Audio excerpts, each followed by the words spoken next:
Co-offensive coordinator and running backs coach Major Applewhite defending his players, kind of clearing some things up about Malcolm Brown. The other co-offensive coordinator, Bryan Harsin, joins us in studio. What was your reaction to that? Well, I think this, we know our players the best, and we know what they do on a day-to-day basis and what they've done, everything leading up to games and practice and all those things. And so, Malcolm's a guy that, like Major said, very tough. And that position is tough, and all those guys back there have to be tough to play that.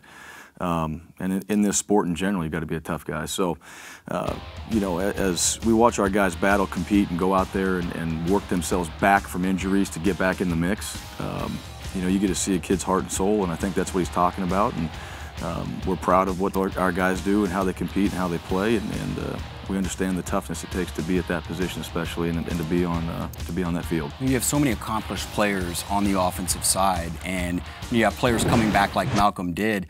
It's a good thing for you and Major Applewhite, but you're also always going to take criticism. How tough is it to manage touches with so many talented guys back there? Well, we've said there's one ball. You got a lot of guys out there that are making plays, and once guys get back into the mix, you've had guys playing now for 2 or 3 weeks, and those guys are getting better. They played well too. They did. They played well, and so you got to sit back and think about what's your rotation going to be and how we're going to get guys back into a flow. What's been working for us, how we've been successful, and how we get this guy back in the mix. And so that's the thing about when injuries do occur, the next guy steps up, and what you have to do when that happens is get yourself back into the mix. Malcolm's done that. The other guys, Joe and Jonathan, have played well, and so right now we've got 3 great backs that can go in there and play and do a lot of things for us. That's a good thing to have for us, and what Major said in there is Malcolm and all those guys are about the team, and so whatever we ask them to do, they're going to do it, and they've been that way this year. Next guy to step up, quarterback Case McCoy, who is scheduled to start against Kansas State. We've seen Case improvise. He's got that magic touch. It works a lot. Sometimes it can get you into trouble. How do you coach a guy when his best attribute is kind of that uncanny knack to take off? Yeah, well, I think that's part of his game. It's something you're not designing necessarily to have that happen in a play. What you do is you practice when it does happen, and you go and recreate that in practice, because we're going to get in scramble situations. He has a knack for seeing down the field when he does that. But game plan is what it is. Get back, get the ball out of your hand, make great decisions like we do with all of our quarterbacks, and then if things do break down, then let's make something happen, and let's make it happen positively. And he understands that, and he's been able to do that in games. So there's no way to really add that into the game plan? You just tell him, be who you are?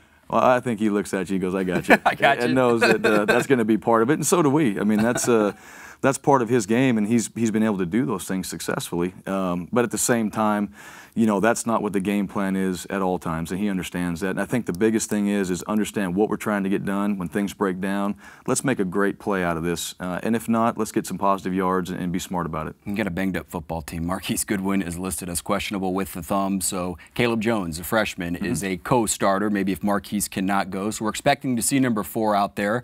As an offensive coordinator, what does he do? What does he provide you?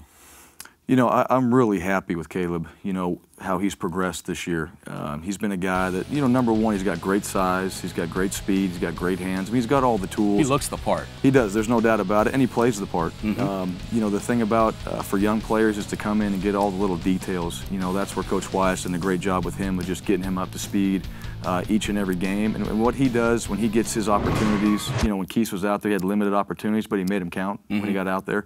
Not perfect, but he's a guy that continues to, each and every week, get more involved and better with the little things in the game plan. And so this week, with him having a chance to get some more opportunities, I've been very pleased with his efforts and how he's responded. K-State is 18th in the country against the run. They are very stout, especially between the tackles.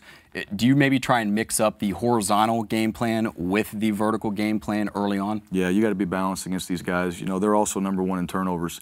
And so, as you look at their defense, they do what they do very well. And so, inside run game, outside run game, short passes, deep throws, you've got to mix it up on them. You don't want to let them get a beat on what you're doing. And so we've got to be versatile in what we do offensively. We've got to be able to execute all those things for us to be successful, and our guys know that. And so the balance of keeping them off guard a little bit is very, very crucial to what we do. TCU did a really good job of stacking the box. I know the offensive line had a lot of guys up there to deal with. Only 86 yards rushing. That's not what you guys want. What was the message to the guys this week? Well, we knew that going to the game, it was going to be a physical game up front. You know, and there's things in there. Obviously, it's not perfect, but it comes back down to execution and everybody doing their job. You know, that's the beauty of offense that I love. Is it takes 11 guys to make a play work. And so, as you go back and watch the tape, there wasn't enough of that in this last game. So, let's go back and watch some of those. Let's get them corrected this week in practice and just make sure all of us are doing our jobs on each and every play. Take advantage of our opportunities. This is no different this week. It's going to be a physical front. Those guys are very good, so we have to do a great job in just that aspect. Are there 2 or 3 keys you sit your offense down and say, guys, we got to do this to have a shot to win? Well, turnover is number one. You know, you can't turn the ball over. That's huge. You know, you give them an opportunity, and they've preyed on teams that way. They made them count, and so we've got to hang on to the football, number one. And then number two, we got to do a great job in the red zone. You know, we'll have our opportunities down there. When we get down there, we're going to have to run the ball in that area to be successful. Our guys know that. And so those 2 things to me in this game are very key. They start 8 seniors, and you talked about how they're sound, very sound. Is it, as a play caller, do you take that into account knowing you're facing a bunch of 22-year-old veteran kids? Sure, you do. And our players do as well. I mean, you're going to have to go out there and run your offense and run your schemes and do those things. And our players understand that. They've watched film. They got respect. They know what those guys have done. They know they're well coached and that they're well versed in what they're doing. And so what it comes down to is flat-out execution. You know, are we going to scheme them in certain things? Maybe, but it's going to come down to out-executing them, basically. And our guys get that, and they practice real hard this week to try to do that. All right, Coach. Good luck in the Little Apple. Okay, thank you.